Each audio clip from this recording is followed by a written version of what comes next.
Hi, everybody, and welcome to episode 174 of the I Rock Knits podcast. I'm so glad you're here. Welcome, Patreons. I have a new plan going forward. I have kind of doubled the amount of time it takes me to record and to upload because I started doing these Patreon recordings separate from my interviews, and the interviews attached to my personal part were getting so long that I separated them out and only upload them to Patreon. So now what I'm going to do is I'm going to put out the interview one Monday night late, so it's up Tuesday morning, and then I'm going to put up my personal, what I'm working on, what I'm designing for the Patreons, the next Monday night late, so that it's up for Tuesday. Does that make sense? So because it's a lot to watch, it's a lot of me to watch in 1 week, and that way they'll be spread out and you maybe will get more of a chance to watch both pieces. The interview, I have the best interview for you this week. Oh, I need my mouth to work. I am absolutely wiped out. I'm exhausted. I have something very personal and sad to share, and as well as the fact that we have been doing some things in our yard that needed to be taken care of, and it's physically, and it's hot and it's physically exhausting. My husband is going up and down a 20-foot ladder to replace some corner boards on our house, and I am out there ready to call 911 if he falls. He's very careful, but today he tried to tie the drill to his arm, and I was like, no, that's because it dropped off the ladder and I was not close, but anyway. I'll get the hard part over with first.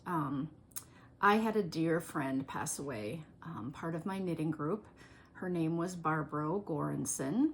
She's originally from Sweden and had moved here when her children were young. I had been in my knitting group for 14 years, and she was the healthiest soul. I mean, she was a pescatarian. She never ate red meat. And she was, I think, 78. I'm pretty sure I have that right. She's a very, very private woman, and I loved her dearly. She always sat next to me at knitting, and I would tease her. She was a real introvert. She always lived alone.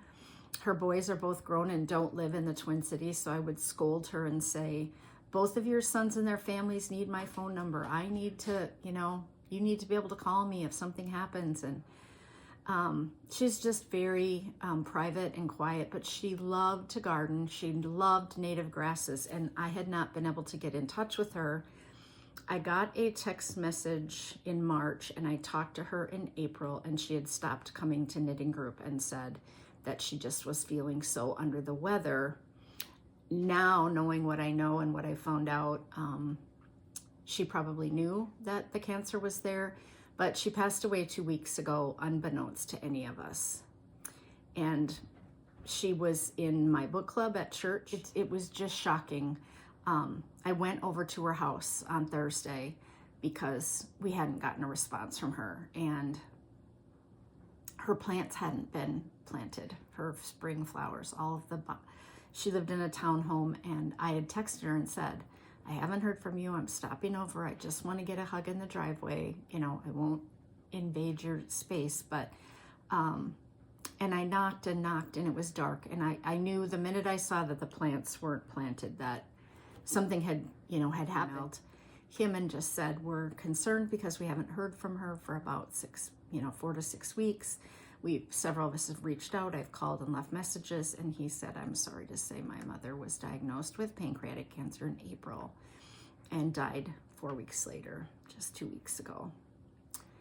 And none of us knew. She didn't share it. She hadn't come back to knitting. She hadn't been to book club. I would call her sometimes and she wouldn't answer, but then she'd respond to me via email.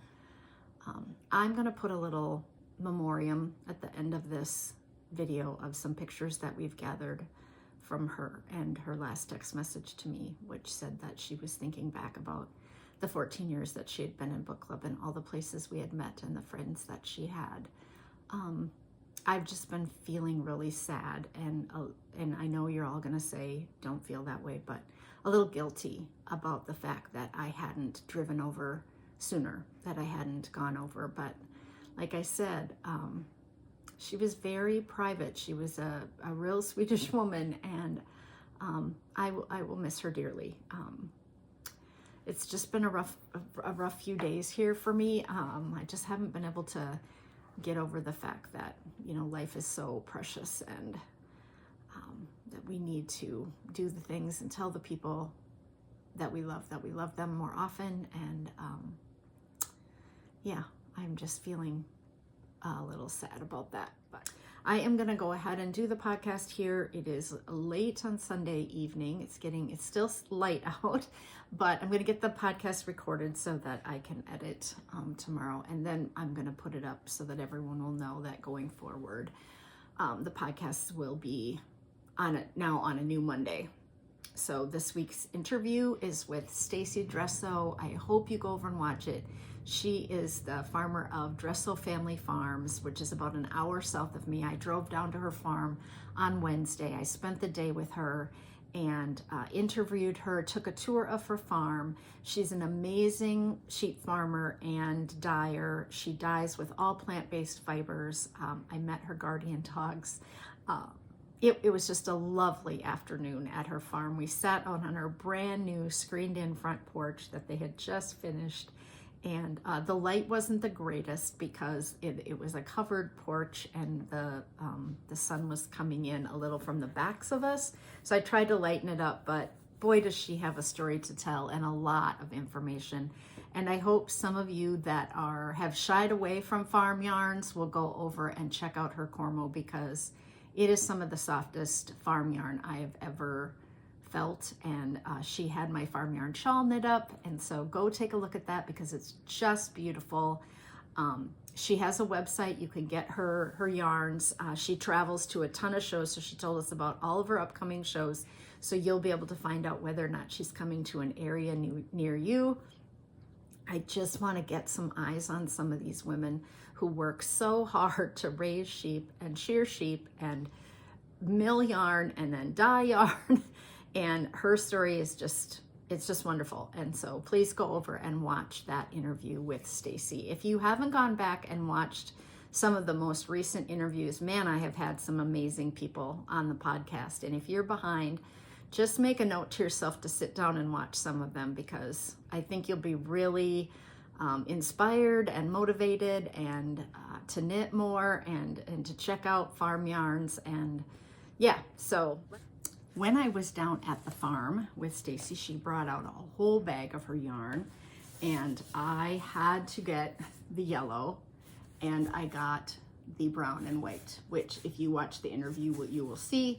But I told her, she bought a bunch of farm yarn shawl patterns for me, so I said, okay, I want to get 2 skeins of this. I don't know if they'll use them together, but it is really soft and really squishy. It's beautiful yarn. And she tells you what sheep it came from, and she tells you how she dyed it. What you have to go over and watch your interview. But anyway, these are the 2 skeins that I got. I do think they would be fun together in a straight pattern. So I might design something with that in the future here. Let's get going here. We have book club coming on Tuesday, June 24th from 6 to 7 p.m. And a number of you are telling me that you're reading The Extraordinary Deaths of Mrs. Kipp. It sounds like a downer book, doesn't it? It sounds like, oh, I'm going to read about death. But it isn't. It is very uplifting. She's a very strong Christian woman, so there is that bent in, there's definitely a Christian leaning book because she has this sense of faith. But I know many of you are Christians, but even if you're not, I think just having a faith that kind of goes beyond is kind of amazing to read about. And this is funny, and it's intriguing because you don't understand. The journalist that's supposed to interview doesn't understand why she's there, and then there's a grouchy old man that's across the hall from her, and so I do think people are enjoying it. I think they're liking it. There'll be a lot to talk about, I think, about how we all want to live the end of our life, and as we get older, and how we want to be and feel, and who we want around us, and how we want to treat others. And but it's just a lovely novel, so I would highly recommend that everybody either read it or get it on audio. I really liked the reader. That was the audiobook reader. I got the book on Libby. And then we're going to have Knit Night in July on Wednesday, July 23rd from 6 to 7. So come over. Some of you Patreon people have never joined us, and we have so much fun just chatting for an hour. And you can just listen in and see what people are knitting on, or you can share what you're knitting on. So yeah, that's a lot of fun. I've been watching a couple of things because I've been knitting like the wind. I have so many designs to get out, and I'm way behind because I just can't knit fast enough. But I watched The Chelsea Detective. It was another one of those British detectives series. There were 3 seasons. I absolutely loved it. It was so good. Again, kind of a crotchety old detective man, and his marriage is kind of breaking up, and he is going into work. He kind of lives for work, which is one of the reasons his marriage, I think, is kind of breaking up. And but he's solving these crimes, and I just really enjoyed it. So you can get that on Prime. I think I watched it on Amazon Prime. And then I watched the Netflix documentary, The Quilters. Have you seen it? It's 33 minutes, and it's about a group of men in maximum security prison who are quilting, and they're making quilts for the birthdays of all the children in foster care in the area. And they've made over 1,000 quilts, and they quilt from 7:30 to 3:30 every day. It's amazing. It's really, they interview some of the men, and they share what you know, why they're in prison, and some, for one of the men has been in prison for 40 years. And there's a couple of them that are real characters who like color, and then there's the old guy who's just the pro quilter, and he rips things out if they don't get it right, and they all get along really well. It's a half an hour of just a really good story, a little bit of redemption story. So I would recommend that. It's called The Quilters, and it's on Netflix. Did any of the rest of you see this article in Modern Daily Knitting that was linked? It's Fashion and Hand Knitting, My Two Worlds by Lindsay Degen. Oh, it was such a good article. I highly recommend you go over and read it. She works in the fashion industry. She went to the Rhode Island School of Design, and she is talking about how she was so into the high fashion and the fashion runway shows and all of that, but she loved hand knitting, and how she wanted to do more with her hand knitting. It's just a great blog post that she did for Modern Daily Knitting. So you can go to moderndailyKnitting.com, and then you can type in fashion and hand knitting, or you can just go to the little 3 bars at the top that lists all the things that are on a website, and down at the very bottom it says read, and you can read all of those blog posts, and it's down probably about 5 or 6 now. So yeah, it's just a great article. I would highly recommend if you didn't read it yet. Then I have a great, I have a picture that I want to show you all. It is so amazing. This is an artist named Rania Hassan, and she did a knitting art on the wall installation. It is so stunning. It is the coolest thing I've seen in a while. Isn't that neat? It is hands knitting, and then there's a lace piece that's coming out from the wall. Don't you think we could all do that in our houses or on a wall? Take a picture of you standing like this without, it doesn't have your head, it just has your body, and then knit a piece that goes from one to the other. I'm gonna do that. I just think it's, you know, it wouldn't be as neat as hers, but I think if you did the picture in black and white, and then you just knit like it's a really ethereal scarf. Like, it's probably done on size 30 needles and lace weight yarn. It's just this piece that goes from one to the next. Oh, I thought it was so inspiring, so I wanted to share that with all of you. Let's talk about what I've been knitting. We're quite a ways in and I haven't shared. So I've draped this on the mannequin. It's hard to show shawls because, well, this one's not finished, but this is my Rainbow's Rain shawl, and it is going to come out this month here in June. I need some test knitters. I used skeins of Malabrigo Rios, but you could use any DK weight yarn to worsted. And I started with Frank Ochre, and then I did a rainbow, but I copied the colorways from a gentleman's picture on Instagram who happened to be at Bee Woolen, the local yarn store, because I loved the colors so much. And I had them ask him if I could copy the shawl that he knit, but he didn't respond. And so I just used the colors and designed a shawl kind of similar. So it starts here, and then it has 2 Vickle braids that go across, which are super easy to do. And then you go into broken stockinette, which gives you that lovely textured.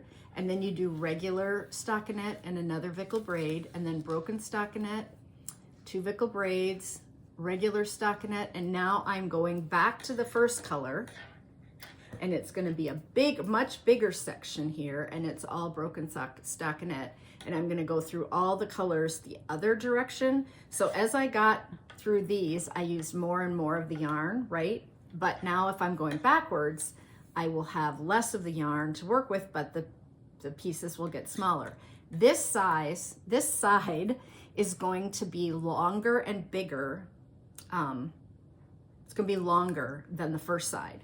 So the first side you're knitting on the bias, so you're increasing twice and decreasing once every other row.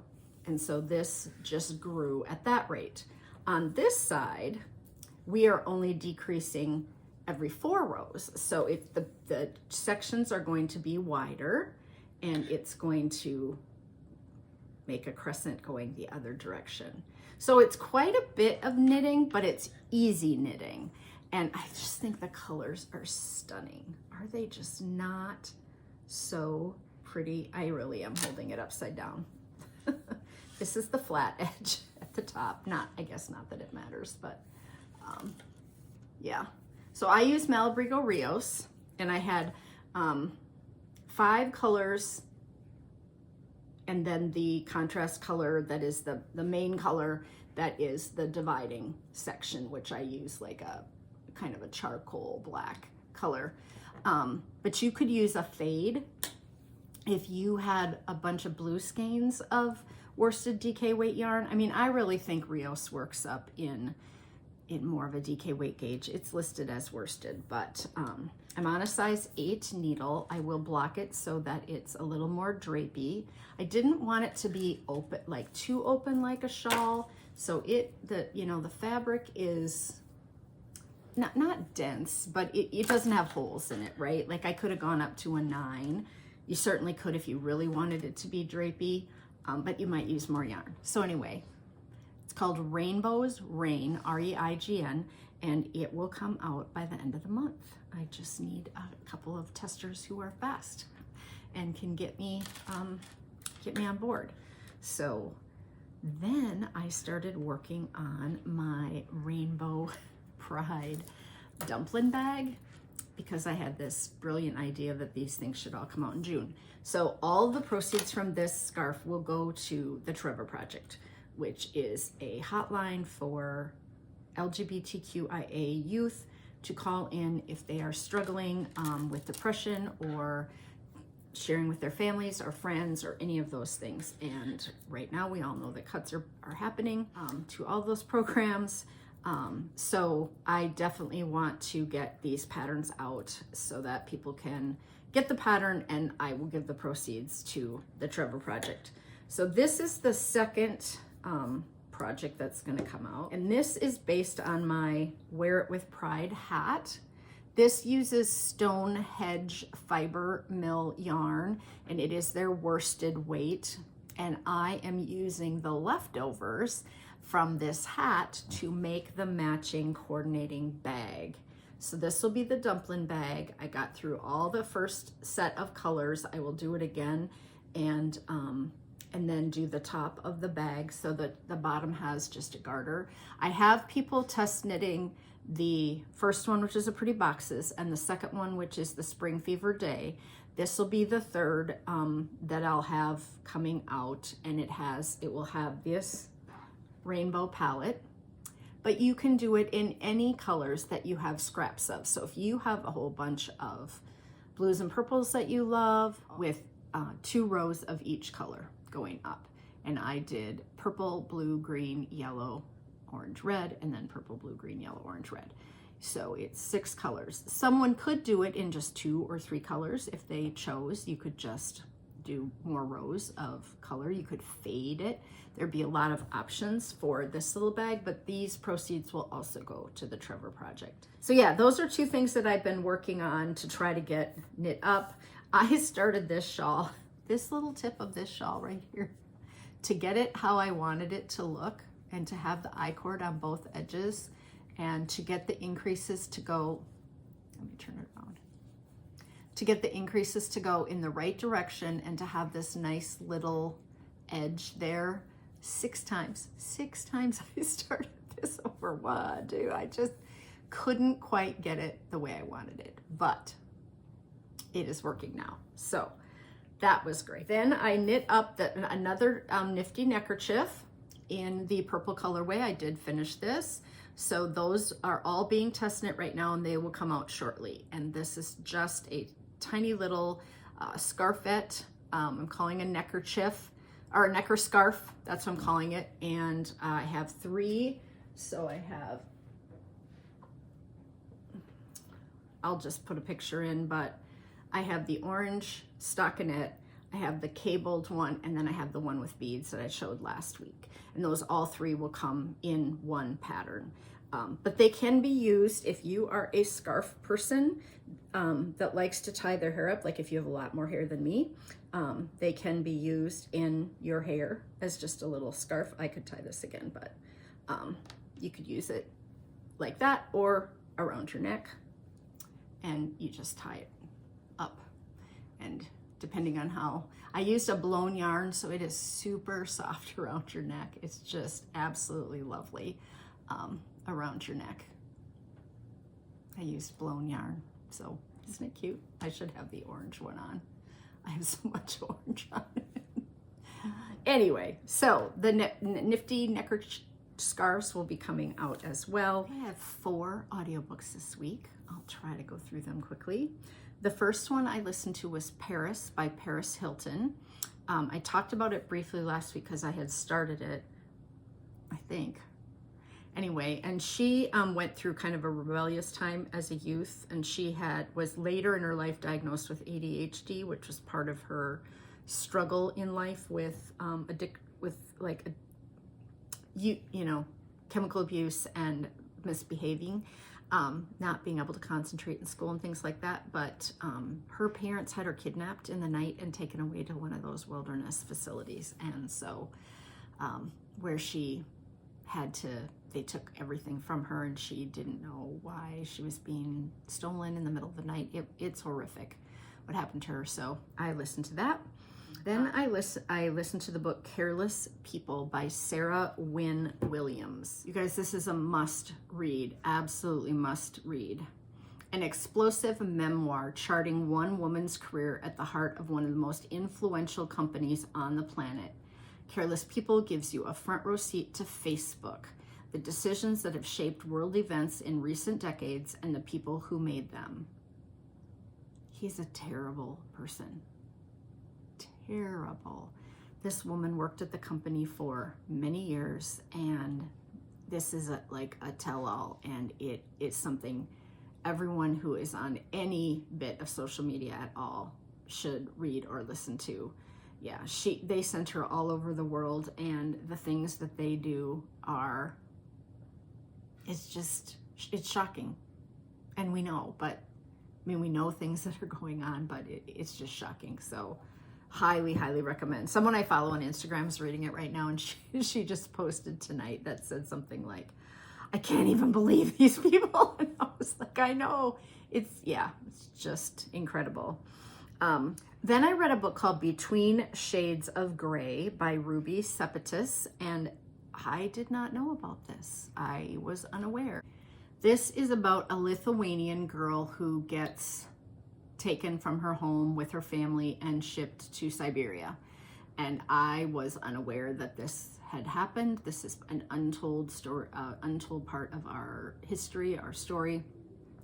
15-year-old Lena is a Lithuanian girl living an ordinary life until Soviet officers invade her home and tear her family apart. Separated from her father and forced onto a crowded train, Lena, her mother, and her younger brother make their way to a Siberian work camp where they are forced to fight for their lives. And Lena finds solace in her art, documenting these events by drawing. Risking everything, she embeds clues in her drawings of their location and secretly passes them along, hoping her drawings will make their way to her father's prison camp. She buried these drawings, some of these drawings, in a giant jar in 1954, once they got liberated from these camps, and it was found in 1985, this jar with these drawings telling the horrific atrocities that had happened because she was such a young girl. And so now Ruby Sepetys is telling this story, a true story. It's, you know, an international bestseller. It has nothing to do with 50 Shades of Grey. It's called Between Shades of Grey, and it's one of those books that I was like, you have to read this, even though it's horrific, the things, the way they were treated and the things that are done to them. And they really weren't in concentration camps. They were not Jewish. They were in hovels. They were forced to build their own shelter out of sticks and mud because there was nothing where they took them. Nothing. It's shocking. And how some of them survived because they were given very little food and very little clothing, and yeah. So anyway, if you're unaware of that part of the history of you know, the Soviet Union and Stalin, yeah, it's worth reading. And now I'm just getting almost finished with Just As I Am, the kind of memoir by Cicely Tyson that one of you recommended. It is long. It's like 16 hours. But wow, is it fascinating, her telling her life story. So I'm absolutely enjoying that, called Just As I Am. Okay, I'm gonna call it short and sweet this week. I'm gonna do the giveaway here and then wrap it up.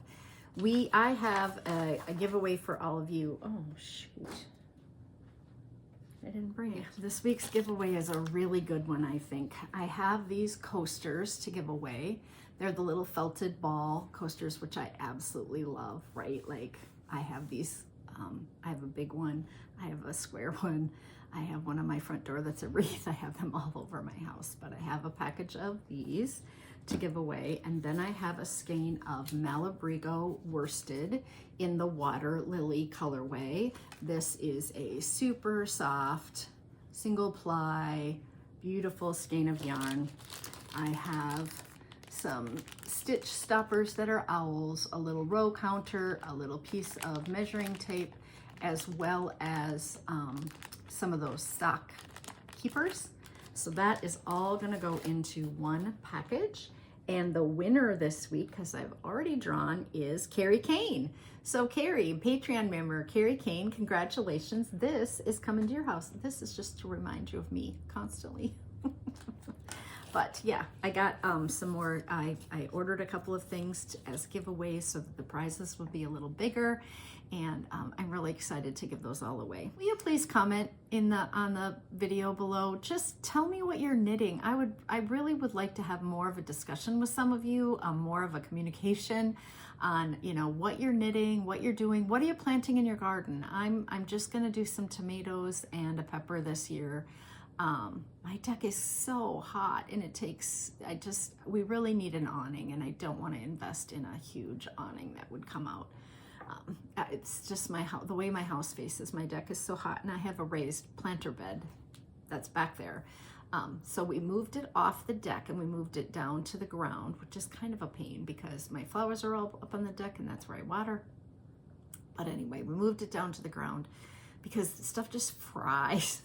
The vegetables just fry. So we're gonna try this year. So I'm not gonna plant in as much, but tell me what you're planting. Do you grow all the things? You know, last year I had lettuce and I had cucumber and tomatoes. What else did I have in there? Oh, I had beans. Just like one plant of each. You know, there's only 2 of us that live here. I just like to grow a little bit of my own food. Very little. So I went and we purchased some little starters, the things that were already started, because I don't start them in the spring in my basement or anything and get them going myself. I could probably start them from seed, but I don't. So yeah, just comment and let me know what you're knitting on or what you're reading. Oh, that would be great if you comment. I only have 601 books in my queue on Libby. My husband was complaining that he can't always get the book he wants and that some stuff is for there's a month's wait. And I was like, you have to have all your holds filled up. You have to put 15 in there so that you're getting them regularly. And then anything that you want above the 15, you put it in a wish list. I said, my wish list is full. So then I was showing him on my phone. He said, you have 601 books on your wish list. I said, apparently. Every time someone tells me about a great book, I put it in there, and then I just move them onto the hold list one at a time as things come through. So anyway, tell me what you're knitting. Comment down below. I hope that some of you will show up for book club this month and knit night next month. Yeah. Hug the ones you love. I will give you all a hug. You know, reach out to people that you haven't talked to in a while, because they may not be reaching out for you because they're going through something really hard. Talk to you later. Love you all. Bye.